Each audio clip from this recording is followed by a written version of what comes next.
नमस्कार। तो प्यारे बच्चों, आज हम इस वीडियो में पढ़ेंगे एक और आनंदमयी कविता। ये आपका पाठ 24 है, कक्षा 2 हिंदी विषय का, जिसका नाम है गिरे ताल में चंदा मामा। ये बड़ी ही मज़ेदार कविता है जिसमें ये बताया गया है कि कैसे चंदा मामा अचानक ताल में गिर पड़ते हैं और फिर एक शिकारी उन्हें पकड़ने के लिए जाल भी बिछाता है, सब कुछ करता है। चंदा मामा जाल में फंसते ही भी हैं और जैसे ही वो जाल को खींचता है तो जाल तो खाली निकलता है। अब कैसे ये हुआ, चंदा मामा कैसे ताल में गिरे, ये सारी कहानी एक कविता के माध्यम से यहाँ बताई गई है।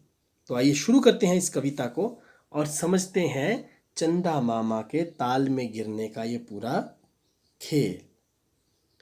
तो सबसे पहले मैं आपको कविता गाकर सुनाता हूँ। गिरे ताल में चंदा मामा, सबने देखा सबने देखा। गिरे ताल में चंदा मामा, सबने देखा सबने देखा। फंसे जाल में चंदा मामा, सबने देखा सबने देखा। सबने देखा एक अचंभा, मछुआरे ने जाल समेटा। सबने देखा एक अचंभा, मछुआरे ने जाल समेटा। कहीं नहीं थे चंदा मामा, कहाँ गए जी चंदा मामा। कहीं नहीं थे चंदा मामा, कहाँ गए जी चंदा मामा। राजेश जोशी जी द्वारा लिखित ये बड़ी ही बेहतरीन कविता, जिसको अभी हमने सुना। और आइए अब समझते हैं पूरा का पूरा खेल चंदा मामा जी के ताल में गिरने का। तो ये देखिए, ये है शिकारी अपनी कश्ती में रात के समय ताल में चल रहा था और चंदा मामा तो रोज की तरह आसमान में निकले थे, लेकिन ताल का पानी बिल्कुल साफ नीला था। अब साफ पानी में चंदा मामा की परछाई बन गई, तो सबने क्या समझा कि चंदा मामा तो ताल में गिर गए। और फिर क्या था, कोशिश की शिकारी ने कि इस मौके का लाभ उठाया जाए और चंदा मामा को पकड़ लिया जाए, ये तो बहुत बढ़िया बात होगी। अब शिकारी ने झट से अपना जाल निकाला और उस जाल को चंदा मामा को पकड़ने के लिए ताल में फेंक दिया। लेकिन जैसे ही शिकारी अपने जाल को समेटता है तो जाल तो खाली था, जैसा कि मैंने पहले कहा, और चंदा मामा तो वहाँ से गायब थे, क्योंकि पानी सारा हिल जाता है। उसके बाद फिर से जब पानी शांत हो गया तो चंदा मामा फिर से ताल में दिखने लगे। तो सब लोग इस अचंभे पर हैरान हो गए। क्या लगता है बच्चों आपको, ऐसा क्यों हुआ होगा? मुझे बिल्कुल समझ में आ रहा है, आप में से बहुत से बच्चे कह रहे हैं कि ऐसा इसलिए हुआ क्योंकि वो चंदा मामा की परछाई थी जो कि ताल में दिख रही थी। बहुत बढ़िया बच्चों। अब कविता में अचंभा शब्द आया है। कविता पढ़कर अनुमान लगाइए कि इस शब्द का अर्थ क्या हो सकता है। आपने देखा ना क्या अचंभा हुआ कविता में, कि चंदा मामा ताल में गिर गए, पहला अचंभा वो। लेकिन सबसे बड़ा अचंभा क्या था कि जाल में फंसते सबने देखा, लेकिन जैसे ही जाल समेटा गया तो चंदा मामा जाल में नहीं थे।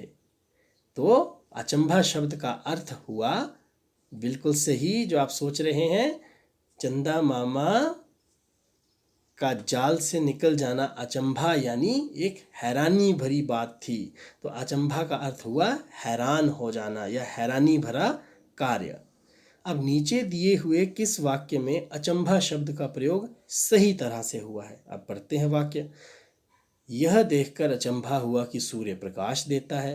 ये तो सामान्य बात है, सूर्य तो प्रकाश देगा ही देगा, इसमें कोई अचंभा नहीं। यह अचंभा हुआ कि रात में चांद दिखाई देता है। ये भी कोई अचंभा नहीं, रात है तो चांद तो दिखाई देगा। यह देखकर अचंभा हुआ कि आधे मैदान में बारिश हुई और आधा मैदान सूखा। अरे भाई बिल्कुल सही, ये तो अचंभे की बात है। आधे मैदान में बारिश हो और आधा सूखा रह जाए, ये तो वास्तव में अचंभा है। तो यही सही जवाब होगा।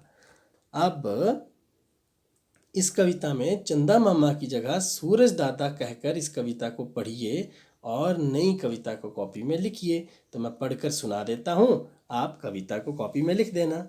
गिरे ताल में सूरज चाचा, सबने देखा, फंसे जाल में सूरज चाचा,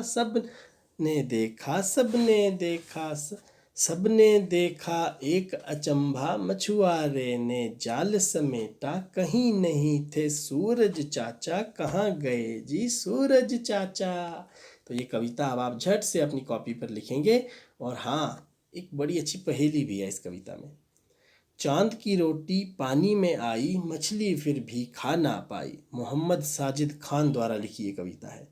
इस कविता का मतलब तो आप समझ ही गए होंगे कि ताल में जब चंदा दिखाई दिया तो मछली ने समझा कि ये तो रोटी है, लेकिन फिर भी मछली उसको खा नहीं पाई क्योंकि वो सिर्फ एक परछाई थी।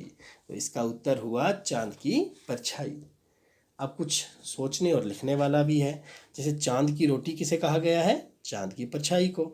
और मछली चांद की रोटी क्यों नहीं खा पाई? क्योंकि वास्तव में वहाँ चांद नहीं बल्कि उसकी परछाई ही थी।